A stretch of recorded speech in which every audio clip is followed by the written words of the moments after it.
বাঙালিদের মতো মুরগা মনে হয় পৃথিবীর মধ্যে আর কোনো জাতি নেই।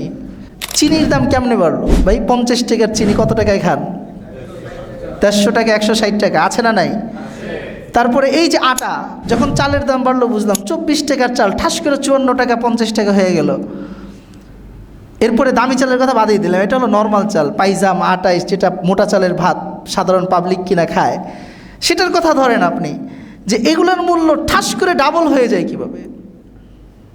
এটার কারসাজি হলো সিন্ডিকেট। এর কারসাজি কোথায়? সিন্ডিকেট।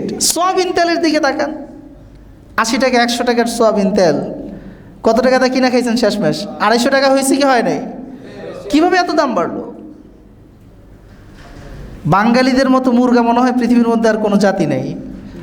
ওই যে এক ব্যবসায়ীর মতো, ব্যবসায়ী বাজারে রুটি বিক্রি করে, এখন বাদশার কাছে এসে ব্যবসায়ী অভিযোগ করছে যে বাদশা, আমি যেই দামে রুটি বিক্রি করি আমার কি হয় না, প্রফিট হয় না, তারপরে আবার আপনারা এত টাকার কর নেন, এত হিউজ পরিমাণের কর আপনাদেরকে দিতে হয় যে ব্যবসা করে টিকে থাকার কোনো সম্ভাবনা, আমাদেরকে মরে যেতে হবে। তো তখন বললো একটু দাম বাড়াইতে হবে। কয় টাকা বাড়াবে? 2 টাকা বাড়াই, 5 টাকা করে বিক্রি করতাম রুটি, তাহলে 2 টাকা বাড়াইলে মোটামুটি কি চলে, 1 টাকা কর ধরলাম আর 1 টাকা ব্যবসায়িক প্রফিট ধরলাম, অথবা 2 টাকা ব্যবসায়িক প্রফিট ধরলাম। তখন বাদশা বলে যে 2 টাকা না, তুমি 15 টাকা বাড়াও, মানে 10 টাকা বাড়ায় দাও। কত বাড়াও? 10 টাকা। 5-এর সাথে 10 যুক্ত হইলে কত হয়?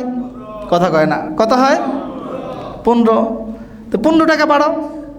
এখন বললো বাদশা, 2 টাকা বাড়াইলে, আপনি বাংলাদেশে হয়তো এটা দেখেন না, কিন্তু ইন্ডিয়ার মধ্যে 50 পয়সা কোনো প্রোডাক্টের দাম, 50 পয়সা 25 পয়সা বেড়ে গেলে আন্দোলন শুরু হয়ে যায়। রিপোর্ট পড়েন না আপনারা? ইন্ডিয়ার মধ্যে কোনো পণ্যের দাম 50 পয়সা বাড়লে মিছিল, আন্দোলন, বিভিন্ন ধরনের রিপোর্ট, পুরো ইন্ডিয়া গরম হয়ে যায়। কথা বলেন ঠিক কি ঠিক না? অথচ বাংলাদেশের 100 টাকা বেড়ে যায়, সবাই নাকে তেল দিয়ে ঘুমায়, আহ কি শান্তির ঘুম।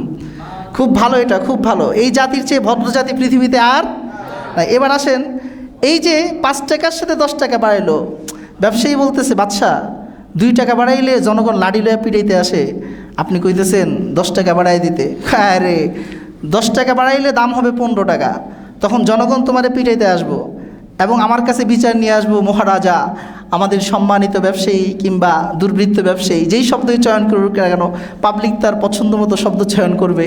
সে তো একটা রুটি 5 টাকা বেচতো, সেটার দাম 15 টাকা করে ফেলছে, এখন আমরা কি করব? তখন আমি কমায় দেবো 10 টাকা, 5 টাকা কি করব? কমায় দেবো। পাবলিকও ঠান্ডা, তোমার ব্যবসাও গরম। পাবলিকও ঠান্ডা, তোমার ব্যবসাও কি? বলেন, এই ঘটনার সাথে বর্তমান পরিস্থিতির মিল আছে না নাই? 100 টাকার সয়াবিন তেল, 100 টাকার সয়াবিন তেল যখন 150 টাকায় বলবে, পাবলিক আন্দোলন করবে।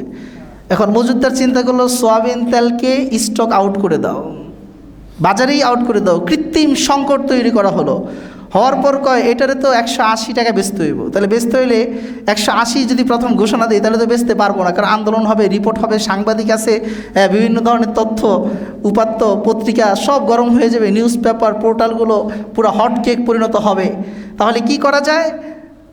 নাম বললাম না, বিখ্যাত বাংলাদেশের সয়াবিনের যিনি প্রধান ইম্পোর্টার, তিনি এটাকে স্টক আউট করে পরবর্তীতে সেই সয়াবিনের দাম কত পৌঁছাইছেন? 250 টাকা। কত পৌঁছাইছেন? 250 টাকা। এখন যখন পাবলিক 170 আর 80 টাকা দিয়ে কিনে, কয় আলহামদুলিল্লাহ 70 টাকা তো কমছে। কি বলে? কথা বলেন ঠিক কি ঠিক না? অথচ এটাও একটা কমার্শিয়াল কারসাজি, এটাও মিনাল ইহতিকার। প্রয়োজন ছাড়া এত পরিমাণ দুর্বৃত্ত করে পণ্যের দাম বাড়ানো কখনো আল্লাহ পাক অনুমোদন দিতে পারে